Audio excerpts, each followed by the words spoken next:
প্রিয় দর্শক, এই সেই শাহিনুর হিজলা যে কিনা প্রেম করে বিয়ে করেছিল একটু সুখের আশায়। সেই সুখী যেন তার জীবনের কাল হয়ে দাঁড়ালো। তার সারা জীবনের সঞ্চয় নিয়ে পালালো তার স্বামী। তো কিভাবে সে হিজলা হয়ে বিয়ে করেছিল প্রিয় দর্শক, কেনই তার জীবনের এই করুণ পরিণতি, কিভাবে তার জীবনে এই ঘটনা ঘটেছিল, সম্পূর্ণ থাকছে আজকের এই ভিডিওতে। শাহিনুর আক্তার ইতি। শাহিনুর আক্তার ইতির বর্তমান বয়স কত আপনার? বর্তমান 28। 28। আচ্ছা, কি হয়েছে বলেন তো? আমি অনেক অসুস্থ, আমার এটা ঘাও থেকে ক্যান্সার হয়েছে। আর দীর্ঘ 15 বছর যাবত একটা ছেলের সাথে ছিল, মানে আমার স্বামী, যে আমার 15 লক্ষ টাকা নিয়ে চলে গেছে। আপনি থার্ড জেন্ডার, আপনারা কিভাবে বিয়ে করেন? সেটা হুজুরের মাধ্যমে। এটা কি সম্ভব? হ্যাঁ হ্যাঁ। তো আপনি ছেলে না মেয়ে? আমি এখন ছেলেও না মেয়েও। Third gender. জি, থার্ড জেন্ডার। আচ্ছা, এটা বুঝলাম, কিন্তু বিষয়টা হলো আপনারা কি আসলে কি বিয়ে করলে আপনারা কি সংসার করতে পারেন? হ্যাঁ হ্যাঁ হ্যাঁ, সংসার করা যায়, কিন্তু মেনতে বাচ্চা কাচ্চা হয় না। বাচ্চা কাচ্চা হয় না। বাচ্চা কাচ্চা হয় না। তো আপনি 15 লক্ষ টাকা কিভাবে নিল? আপনি পাইছেন কই টাকা? এই যে পানি বিক্রি করেছি, ভিক্ষা করেছি।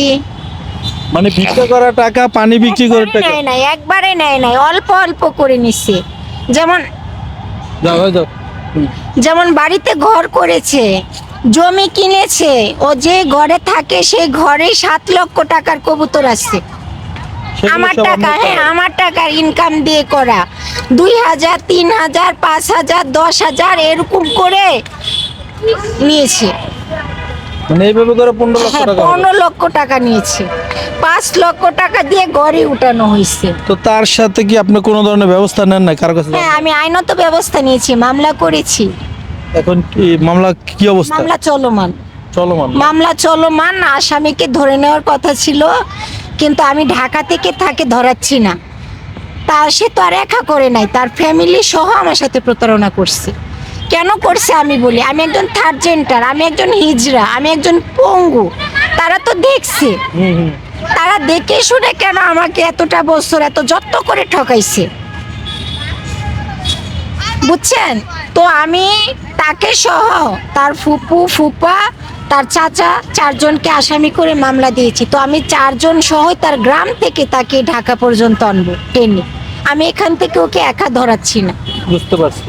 তো এখন আপনি খুবই খারাপ অবস্থার ভিতরে আছেন, দেখতেছি আপনার হাতের অবস্থা খুবই বাজে এবং আপনার পা দুটা নাই। এই হলো অবস্থা। এভাবে করে আপনি পানি বিক্রি করে আপনার কোনো রকম জীবনটা চলছে। আমি আজকে কালকে আসছিলাম, কতদিন পরে আসছি, প্রায় 15 দিন পরে আসছি। দুই মাস যাবত আমার ব্রেন স্ট্রোক, আসতে পারি নাই। 2 মাস পর একদিন পানি বিক্রি করছি, তারপর তো বৃষ্টির জন্য আর আসতে পারি নাই। তো আমার চিকিৎসা চালাইতে পারতেছে না, আমার খাবার নাই, আমার খাওয়ার মতো কিচ্ছু নাই।